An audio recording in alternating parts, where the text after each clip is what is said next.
এটা ৰেচিপি লৈ আকৌ আপোনালোকৰ মাজলৈ আহিলোঁ। আজি বনাম দালি, মচুৰ দালিৰ টেঙা, কোমোৰা কাটি লৈছোঁ। আৰু এতিয়া মই এইখিনি কুকাৰত বইল কৰি ল'ম।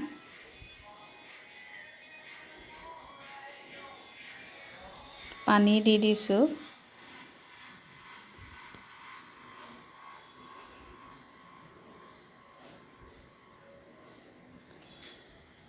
এইখিনি এতিয়া বইল হৈ গ'ল।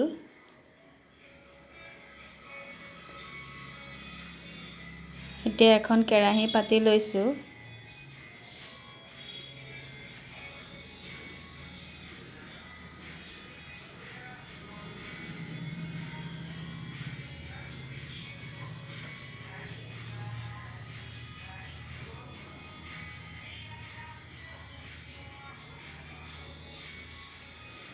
তেল দিছোঁ।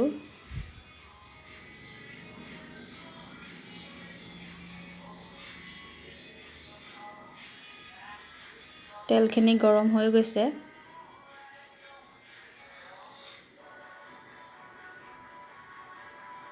এতিয়া পাঁচফোৰণ অলপ দিছোঁ।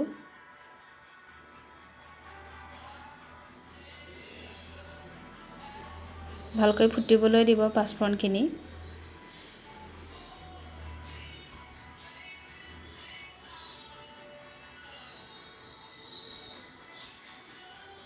পিঁয়াজ আৰু জলকীয়া এটা দিছোঁ।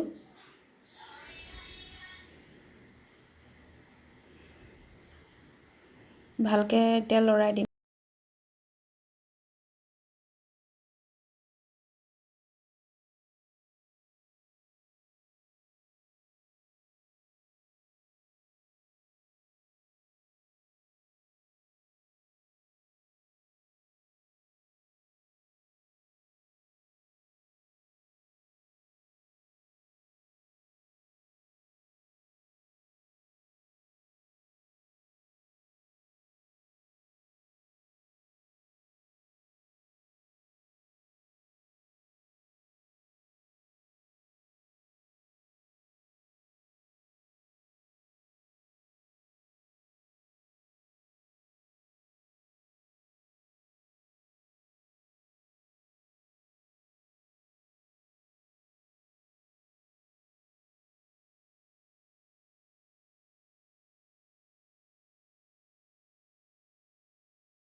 নিমখটো অকণমান কমি গৈছিলে পানী দিয়াৰ কাৰণে, সেইকাৰণে আৰু অলপ নিমখ দি দিছোঁ।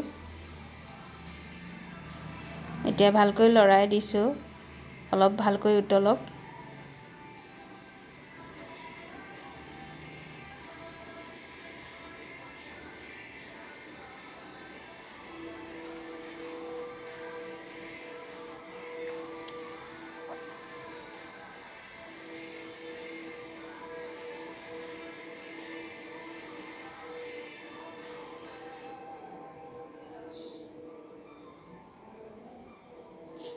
এতিয়া মই নেমু এফাল চেপি দিছোঁ।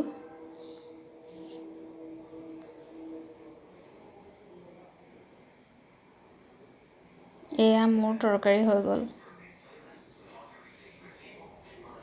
গৰমত এই ৰেচিপিটো বনাই খাবচোন, বহুত ভাল লাগে। মোৰ মচুৰ দাইলৰ টেঙা ৰেচিপিটো হৈ গ'ল। থেংকছ ফৰ ৱাটছিং মাই ভিডিঅ'।